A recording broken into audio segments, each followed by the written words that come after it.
Jeff Ruiter. I am the owner and founder of Trinity Bretons. We've been doing our work with French Brittanies or Kennel Bretons since 1989, and what we have done is kind of accidentally built a kennel. I was a hunter first, and from there had friends ask for the dogs, and it just kind of grew from there. And now we're very proud of what we built. So what attracted me to upland hunting with a bird dog? I think, when I first started hunting with, one of my best friends to this day, he had a dog that was actually a crossbreed between a black lab and Irish setter. It was a really good dog. And once I hunted behind a dog that would point the bird and retrieve it for you, I thought, there really probably isn't a better way. And in between those dogs, when I was still in high school, we had a few years where we really didn't have a bird dog. I really came to believe, that the best way to do upland game hunting is with a bird dog, and specifically with a bird dog that works for you. My introduction to the French Brittany came kind of in a strange way. I had been trying to find a dog that I could raise and the dogs and their puppies with my family and my kids. So Josh, my son, who's been around it from the beginning, was a year and a half, and I had American Brittanies, and we were trying to figure out where we wanted to go. At that time, a friend of mine called me and said, "Hey, can you take Joel Vance hunting?" And Joel Vance was an up-and-coming big name in the upland sports world at that time, writing for Pointing Dog Journal, Gun Dog, Sports Afield, eventually became the editor of Sports Afield. And I said, sure, I'd be happy to take Joel hunting. And we got together and got to the first field. I let out my American Brittanies. He let out this dog that looked like a Brittany, but I'd never seen it before. And different colors, different sizes, more people personality, if I can call it that. And so we hunted together for 3 days. And at the end of the 3 days, Joel said to me, "What do I owe you?" And I said, "You only owe me one thing, and that's the phone number where I can order my first brace." And I did that night. Yeah, so my name is Josh Ruiter. I've been a part of Trinity Bretons since its inception. I was 2.5 years old when my dad got EBs for the first time, or French Brittanies for the first time, in 1989. And I've been crawling in and out of whelping boxes since I was in diapers. Loved the dogs my whole life. Have always enjoyed being with the dogs, hunting dogs, being on birds, helping with training, feeding, watering, kennel cleanup, all of those kind of things. And my life has always sort of revolved around it. Went to college and went and said Dad's not so cool for a little bit, and then I came back to it and decided it was the right way of life for me. It fit who I was, all those kind of things. And really post grad, started getting back into it. Got another bird dog from the kennel, from the program. Been running with it ever since with a couple of dogs, and learned how to train, trial, run dogs, work with clients, hunt, get up and do bucket list hunts with a bunch of our clients and things like that. It's been an absolute rush from the word go. Having grown up in Iowa with pheasant numbers and quail numbers being good my whole childhood, I really have always wanted to have kind of bucket list types of hunts and get out there and see new species, have a chance to work my dogs on new species. And as I moved out to Pennsylvania and having no wild birds except for a 5-day migratory season on, woodcock, I don't have a chance to go and do bucket list hunts or get my dogs on wild birds a whole lot outside of training and field trialing. So it's been one of those things over the last 3-4 years. It's developed as a real passion to try to put together client hunts and get people out here who are new to the breed, new to dogs, new to the uplands, and try to really put together a fun event to get out and go experience new types of birds, new hunts, new things like that. And for me, Montana's always been a bucket list. I've always wanted to get out here. You hear the dreamy stories of back in the day in all these different states when we used to have these birds, and it was the blackout skies of this and that kind of bird. And today, guys still talk about Montana that way. And so I've always wanted to get out to Montana and be able to experience it. There you go. There's the first sage grouse of the week and the first of my life. Nice late afternoon hunt, the golden hour.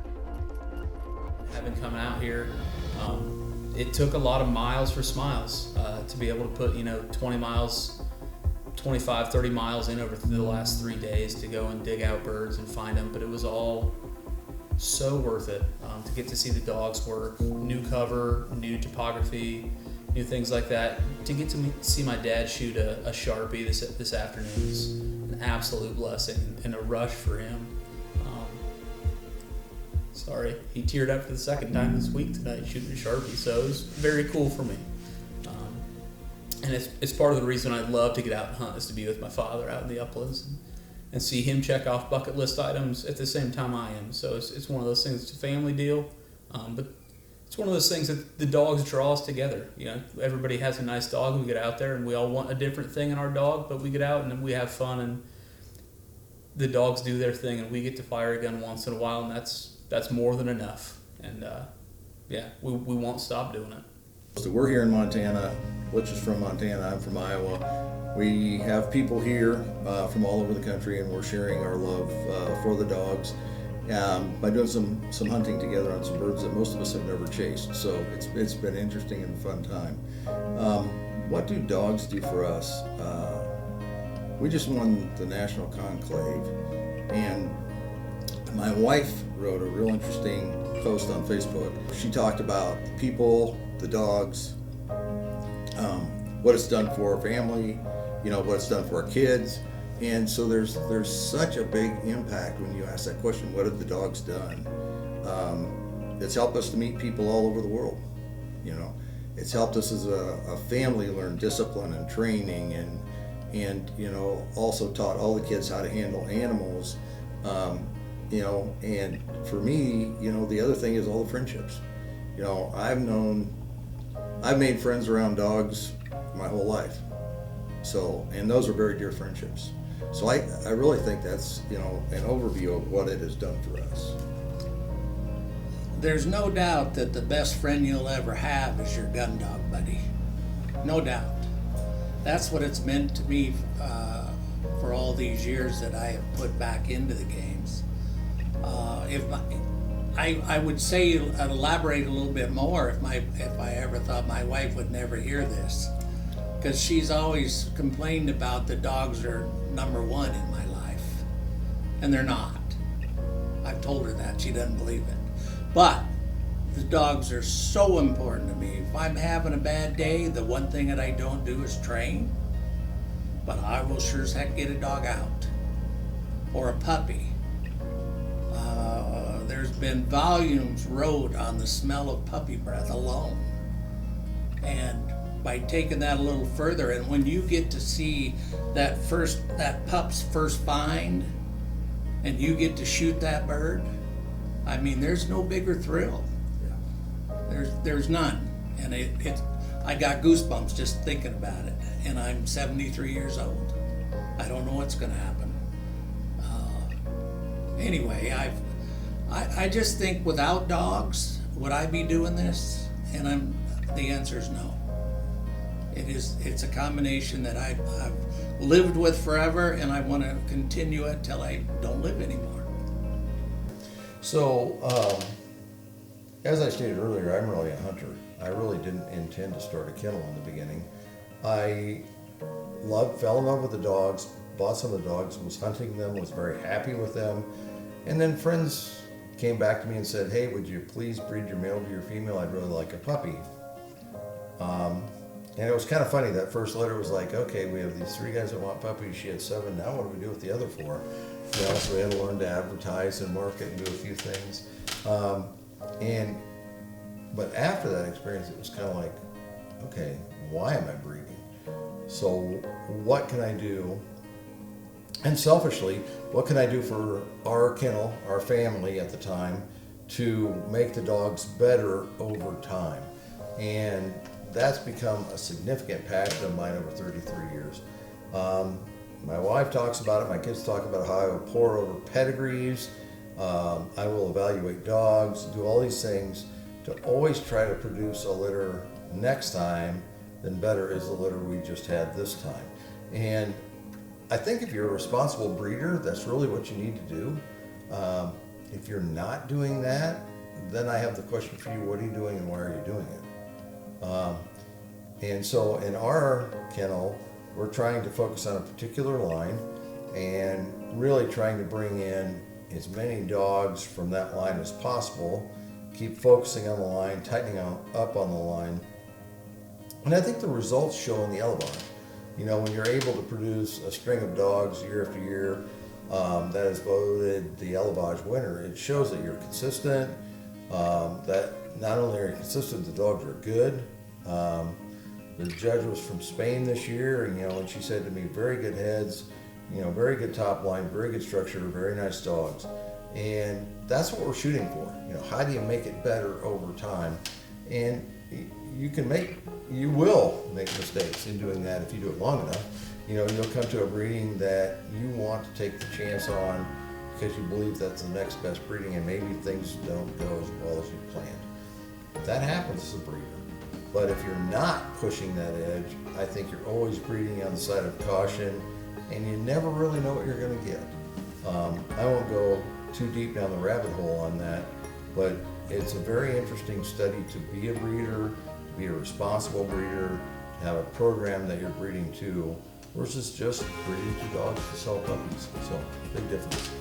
Yeah, one of the biggest compliments that I've ever gotten as a breeder, and I think, that we've ever gotten as a kennel, is to have Butch sit at the table one night, we're talking breeding, and he said to me, I think my next puppy's going to come from your kennel. To me, that was the ultimate compliment. What I said was, when it happens, it'll come from your kennel. I don't believe anybody is too old to have a puppy. I don't either. And I love to start puppies. I've started dogs. I've never bought an older dog if I remember, but just the idea, and I've been to their kennels. There's a lot of good EBs around. You got to hunt for them. But when I looked at their kennels and how they treated them and what they thought of them and their clients, and I thought, this is where I'm going to get, if something happens to Coke, who's going to be 8 years old this year, and I don't expect anything to happen, but if it does, that's where I'm going to go. And he's got one right out there on the chain gang. It's going to be hard for me to leave here today without taking it with me. So having put this philosophy of this breeding program and desire to be the top of the line breeder of our breed and pushing for that as hard as we can, which means we evaluate dogs early, often, and long. And if they're not part of the program long term, we find a great hunting home for them, and they get to be, Farmer Joe down the road's dog, who was a fantastic hunting dog, but they didn't make the finite cut for our breeding program. And for me, going to the national event, having kept these things in mind of what we want to do as a breeder, as a program, the national event where they award Breeder of the Year is the highest of heights, because what they look at is the most consistent dogs across the board, generation to generation, and most excellent dogs. And so this year, having won it for the third year in a row, it was a huge compliment, incredibly humbling. And we're really thankful and grateful that what we're doing is being proven out by outside eyes to say, you're doing it right. Nobody does it perfect, but we're doing it right. And so we're very thankful for that, and we're thrilled to have that be a part of the program.